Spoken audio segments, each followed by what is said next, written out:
పోలిపాడ్యంని పురస్కరించుకొని పుణ్యక్షేత్రాలకు భక్తులు పోటెత్తున్నారు. దక్షిణ అయోధ్యగా బాసిల్తున్న పవిత్ర పుణ్యక్షేత్రం భద్రాచలం శ్రీ సీతారామచంద్రస్వామి దేవస్థానానికి భక్తులు పోటెత్తారని చెప్పుకోవాలి. ఉదయం ప్రాతకాలం నుంచే గోదావరి నదీ తీరంలో పుణ్యస్నానాలు ఆచరించి కార్తీక దీపాలు వెలిగించి ప్రస్తుతం స్వామివారిని పూజించేందుకు భక్తులు బారులు తీరుతున్నారు. ప్రస్తుతం మనం విజువల్స్లో కూడా చూడొచ్చు. దాదాపు సర్వదర్శనానికి గంట పైగా సమయం పడుతుంటే మరోవైపు ఉచిత దర్శనానికి 3 గంటల సమయం పడుతుందని ఆలయ కార్యనిర్వాహక విభాగం కూడా చెప్తుంది. కార్తీక మాసం అంతా సుమారు నెల రోజుల పాటు నోములు ఆచరించి నియమనిష్టలతో ఉపవాసాల దీక్షను ఆచరించినటువంటి భక్తులంతా కూడా ఇప్పటికే కార్తీక మాసాల్లో శివాలయాలకు పోటెత్తారు, స్వామివార్లను దర్శించుకున్నారు. అయితే కార్తీక మాసం అనంతరం వచ్చినటువంటి మార్గశిర మాసం తొలి రోజు పోలిపాడ్యంగా నిర్వహిస్తూ ఉంటారు.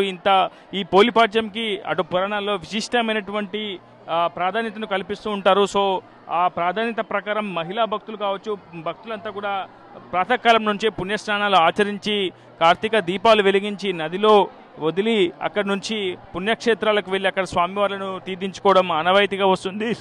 అందులో భాగంగానే ప్రస్తుతం భద్రాచలం పుణ్యక్షేత్రంలో కూడా భక్తులు బారులు తీరుతున్నారు.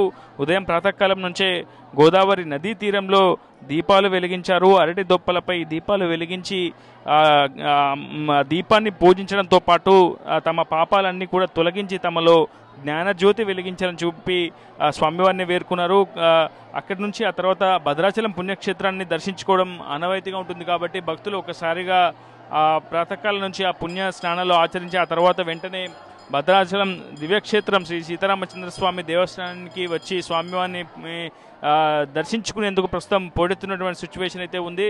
కార్తీక మాసం తర్వాత వచ్చేటువంటి మార్గశిర మాసం తొలి రోజు పోలిపాడ్యంగా నిర్వహిస్తుంటారు. ఈ పోలిపాడ్యంకి పురాణాల్లో కూడా విశిష్టమైనటువంటి ప్రాధాన్యతను కల్పిస్తున్నారు. సో పోలిపాడ్యం రోజున 30 ఒత్తులతో దీపాలు వెలిగిస్తే ఈ నెల రోజుల పుణ్యఫలం అంతా కూడా దీపం వెలిగించకపోయినటువంటి నెల రోజులు కావచ్చు. అదేవిధంగా కార్తీక మాసంలో కూడా దీపం వెలిగించకపోయిన ఈ రోజు దీపం వెలిగిస్తే ఖచ్చితంగా ఆ 30 రోజులు 365 రోజుల పాటు వెలిగించినటువంటి దీపం వెలిగించినటువంటి పుణ్యఫలం వస్తుందని చెప్పి కూడా అటు ప్రవర్తనకర్తలు కావచ్చు, ఆలయ పూజారులు కూడా చెప్తున్నారు. ప్రస్తుతం సర్వదర్శనానికి భక్తులు పెద్ద సంఖ్యలో పొడుతున్నారు. ప్రస్తుతం ఆ క్యూ లైన్లను కూడా మీకు చూపించే ప్రయత్నం అయితే చేస్తున్నాము. అటు ప్రోటోకాల్ దర్శనాన్ని కూడా ఆలయ కార్యనిర్వాహక విభాగం అయితే కల్పిస్తుంది. ఎక్కడ భక్తులకు ఎటువంటి లోటుపాట్లు లేకుండా పూర్తి స్థాయిలో ఆలయ కార్యనిర్వాహకం అయితే ఏర్పాట్లు నిమగ్నమైంది. అటు లడ్డు ప్రసాద కౌంటర్లను కూడా పెంచాలని ఇప్పటికే భావిస్తుంది ఆలయ కార్యనిర్వాహకం. ఎందుకంటే ఊహించని స్థాయిలో భక్తుల రద్దీ పెరగడంతో ప్రస్తుతం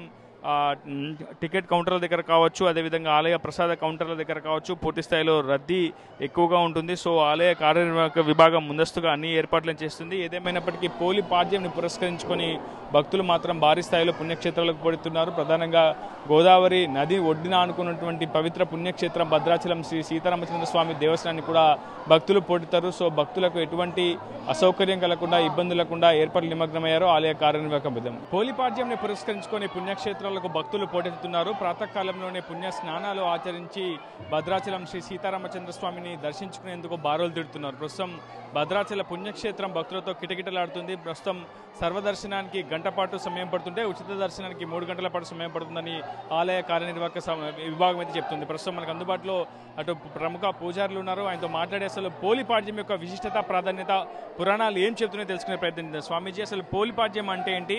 ప్రధానంగా మార్గశిర మాసంలో వచ్చే ఈ తొలి రోజే ఎందుకు పోలిపాడ్యంగా నిర్వహిస్తారు? శ్రీరామాయ నమః, శ్రీమతే రామానుజాయ నమః. తెలుగువారి వ్రతాలలో పోలి వ్రతం చాలా ప్రత్యేకమైనటువంటి వ్రతంగా భావిస్తారు. ఈ వ్రతాన్ని మనకి ఆశ్వీజ అమావాస్య నుండి ప్రారంభించి కార్తీక అమావాస్య వరకు నిర్వహిస్తారు. అలాగే పోలి అంటే మార్గశిర మాసంలో వచ్చేటువంటి పాడ్యమి నాడు తెల్లవారుజామున స్త్రీలందరూ కూడా ఏం చేస్తారు అంటే గోదావరిలో స్నానం చేసి లేదా అక్కడ ఉన్నటువంటి నదుల్లో కానీ బావి దగ్గర కానీ స్నానాలు ఆచరించి దీపారాధన చేసి తమ వ్రతాన్ని ఉద్దీపనం చేస్తారు. అంటే ఏంటంటే వ్రత సమాప్తి చేస్తారు. ఇలా చేయడం వల్ల ఏంటంటే ఆనాడు ఎలాగైతే పోలి స్వర్గాన్ని పొందిందో తద్వారా అటువంటి విధానంలోనే మనం కూడా ఉత్తమమైనటువంటి గతులను పొందొచ్చు అనేటువంటి విధానంగా ఈ వ్రతాన్ని ఆచరించడం జరుగుతుంది. కాబట్టి మార్గశిర మాసంలో ఉన్నటువంటి పాడ్యమికి మనకి పోలి స్వర్గం పొందినటువంటి అంటే పోలి అమావాస్య, పోలి పాడ్యమిగా దీన్ని భావిస్తూ ఉంటారు. నదీ స్నానం ఆచరించడం సాధ్యం కానిటువంటి భక్తులు ఈరోజు ఎటువంటి పూజా ఫలాలు ఆచరిస్తే బాగుంటుంది? ఎటువంటి పూజా క్రతువును ఆచరిస్తే బాగుంటుంది? సాధారణంగా మనకి ధర్మశాస్త్రం చెప్పింది ఏంటి అంటే ఈనాడు నదిలో గనక స్నానం ఆచరిస్తే గనక దాదాపు 1000 సంవత్సరాల పాటు గంగా నదిలో స్నానం చేస్తే ఎంతటి ఫలితం వస్తుందో అంతటి ఫలితం అని చెప్పడం జరిగింది. అయితే మనకి భారతీయ సంస్కృతిలో ప్రతి తీర్థాన్ని కూడా గంగగా భావిస్తూ ఉంటారు. అలా గంగగా భావించి వారికి లభించేటువంటి స్నాన విధానాల్ని వాళ్ళు ఆచరించడం వల్ల, అంటే ప్రధానంగా అయితే మనకు ముందుగా చెప్పబడింది నదీ స్నానమే ప్రధానంగా చెప్పబడింది. అది లేనటువంటి పక్షంలో మామూలుగా ఇంట్లో దొరికేటువంటి లభించేటువంటి తీర్థంతో ఆచరించిన ఇబ్బంది లేదు గంగగా భావించి.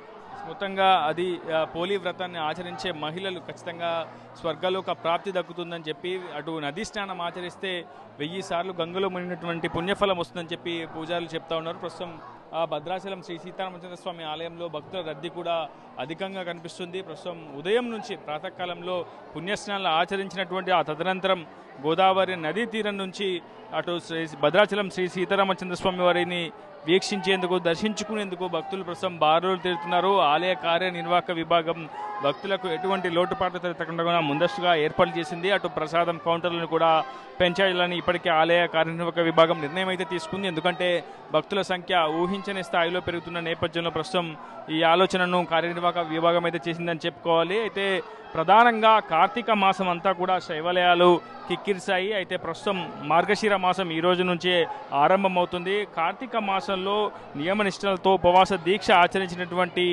భక్తులంతా కూడా ఇప్పటికే ఉపవాసాన్ని విరమించారు. ప్రస్తుతం మార్గశిర మాసంలో ప్రతి తొలి రోజు పోలి పౌర్ణమిగా భావిస్తూ ఉంటారు. ఈ పోలి పౌర్ణమి నారు దీపం వెలిగిస్తే, నదీ హారతి ఇస్తే ఖచ్చితంగా సత్ఫలితాలు పొందుతారని, పుణ్యఫలాలు సిద్ధిస్తాయని, పాప దోషాలు తొలుగుతాయని పండితులు, ప్రవచనకర్తలు కూడా చెప్తున్నారు. దీంతో అటు భద్రాచలం దివ్యక్షేత్రానికి భక్తులు భారీ సంఖ్యలో పోడెత్తారు. గోదావరి నదిలో పుణ్యస్నానాలు ఆచరించి ఆ తదనంతరం అటు స్వామివారిని దర్శించుకునేందుకు అయితే భక్తులు పోటెత్తుతున్నారు. మొత్తంగా భక్తుల రద్దీతో భద్రాచలం దేవస్థానం అయితే కిటకిటలాడుతుంది. ఆలయ కార్యనిర్వాహక విభాగం అయితే అన్ని ఏర్పాట్లు చేసింది. ప్రసాదం కౌంటర్లను పెంచాలని కూడా నిర్ణయించినటువంటి సిచ్యువేషన్ అయితే ఉంది. ఇక్కడ ఎటువంటి ఇబ్బందులు తలెత్తకుండా ముందస్తు జాగ్రత్తలు అయితే చేపడుతున్నారు. ఇది video reporter Uday, RTV, Bhadrachalam దివ్యక్షేత్రం నుంచి. మరిన్ని వీడియోస్ కోసం ఛానల్ ని సబ్స్క్రైబ్ చేయండి. లేటెస్ట్ అప్డేట్స్ కోసం వాట్సాప్ ఛానల్ ని ఫాలో అవ్వండి. ఆ లింక్ డిస్క్రిప్షన్ లో ఉంది.